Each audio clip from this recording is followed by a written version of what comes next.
nabanggit kanina noong nagmo-monitor ng hearing na meron ng show cause order yung ibang mga personnel ng Office of the Vice President. Submit lang namin sa aming legal dito sa OVP, meron naman kaming legal division, and then we will ask our lead lawyer to come up with a legal opinion.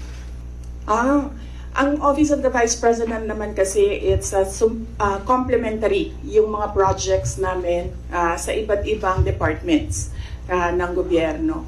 Meron kaming tally dito sa Office of the Vice President kung gaano kadami yung mga nag-a-access ng projects at ano yung mga projects na ina-access nila. Ang number one talaga dyan is medical and burial. Makikita niyo yan sa lahat ng mga bill sa hospital, laging kulang yung pambayad ng mga relatives ng pasyente. Yan ang number one.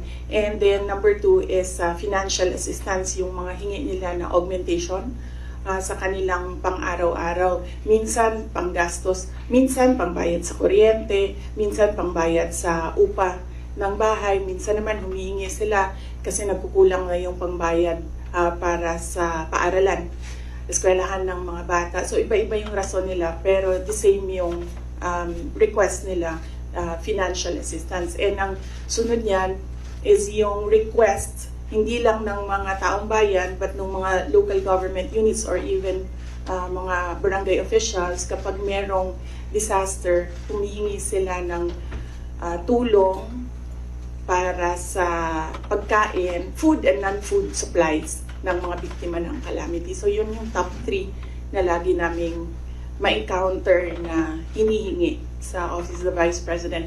In fact, hindi lang yan sa OVP kasi nung mayor ako, halos the same yung requests ng mga tao.